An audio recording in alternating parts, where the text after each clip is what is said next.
هنعمل النهاردة مع بعض مولتو زي الجاهز بالظبط، وكمان طري وهش. بصوا، ومحشي شوكولاتة وباظت خالص خالص خالص بجد. يعني النتيجة هتبهرك. هنعمل مولتو زي الجاهز. احنا بنجيب الكيس من بره، يعني في كام واحدة يتعدوا على الصوابع وغالي. النهاردة بمكونات بسيطة ومش مكلفة هنعمله في البيت وطعمه خطير.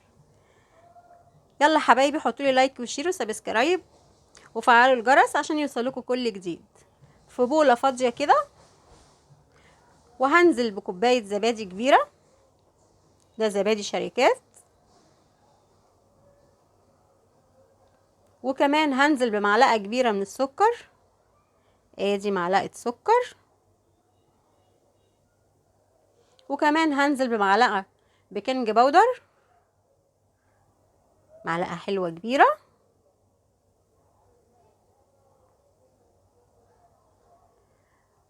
وكمان معايا كوباية ونص من الدقيق منخولين، ولازم يكونوا منخولين.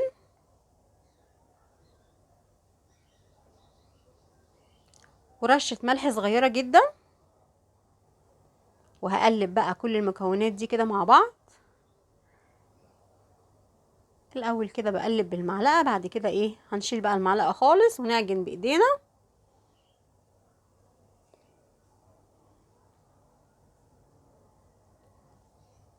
دي كل المكونات بتاعتنا، بسيطة وسهلة خالص اهيت، وموجودة في كل بيت.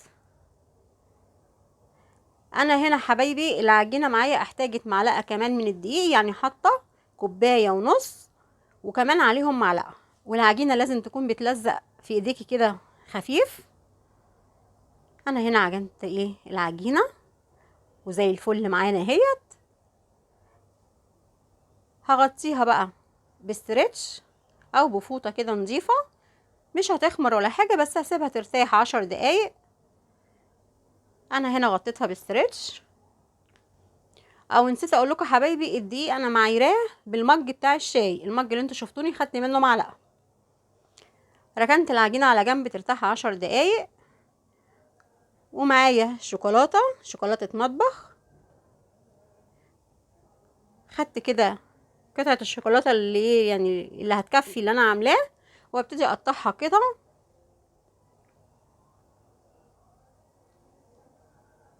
هنقطعها قطع مناسبة للحشو عشان احنا هنعمل مولتو صغيرة.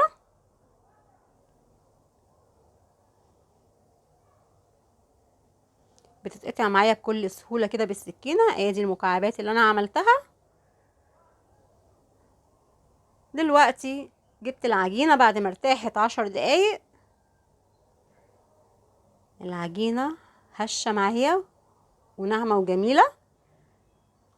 هقسم العجينة دي معايا على قطعتين. انا بس هنا بليت صوابعي كده من الدقيق عشان زي ما قلنا العجينة ملزقة بسيط كده في ايديا. رشة دقيق كده هحطها وافرد عليها العجينة، وكمان رشة دقيق كده من على العجينة من فوق، وهنفرد كده بالراحة.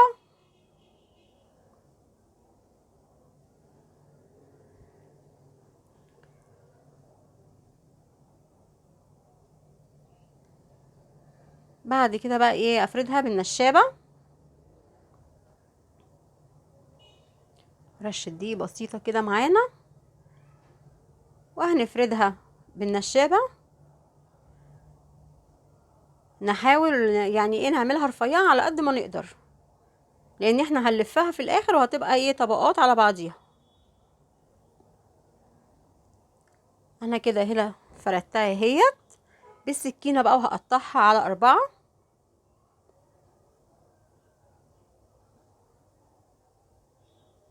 بعد ما قطعتها كده على 4 هاخد ربع كده وابتدي اعمله مثلثات كده. هنحط قطعة الشوكولاتة وهنقفل عليها من الجناب، وهنلفها كده بالراحة. نمسك كده الطرف بتاع المثلث ونلف ونشد بسيط كده خالص. وادي معانا اجمل مولتو. شايفين الجمال والحلاوة؟ ادي واحده اهي تاني معانا. هنقفل الجناب. بصوا الجنب اهو بقفله بس كده، ايوه، عشان الشوكولاته وهو بيستوي ما تطلعش منه وتبهدل الدنيا. وزي ما قلنا همسك الحرف كده وهشد بالراحه والف،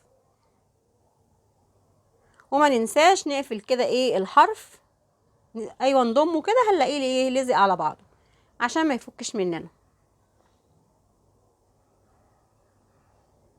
اتمنى تجربوا المولتو وتكتبوا لي في التعليقات وتقولوا لي النتيجه، علشان انا واثقه النتيجه بجد هتبهركم، والولاد هيفرحوا جدا جدا بالمولتو اللي انت هتعمله لهم. ادي حبايبي بعمل واحده اهي تاني معاكم. شايفين الجمال والحلاوه؟ اروح بقى اكمل الكميه دي وارجع لكم تاني.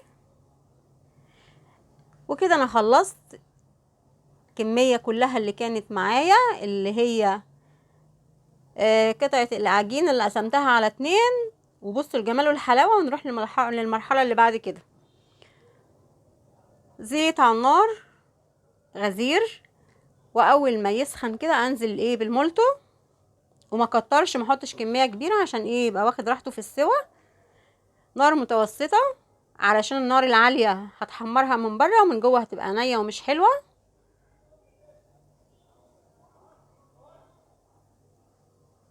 بصوا احمرت اهي معايا.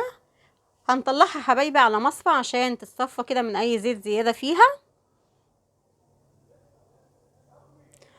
في هنا ملحوظه حبايبي، بعد ما نخلص الكميه كلها هنحطها في طبق التقديم او في علبه بغطا كده ونقفل عليها شويه علشان تبقى طريه كده زي بتاعه بره، او طبق ونحطه في كيس كده ونسيبه برضو شويه لمده 10 دقايق. انا هنا الكميه اهي قلتها، وادي معايا برضو كميه اهي في الطاسه هتاخد لون، وبعد كده اقدمها في طبق التقديم. وادي اجمل مولتو باظظ شوكولاته، باظظ خالص وبجد تحفه. جربوا وصفه المولتو في البيت، وهتعملوا بكوبايه ونص من الدقيق وكوبايه زبادي الكميه دي كلها. اتمنى الوصفه تعجبكم واشوفكم على الف خير. باي باي.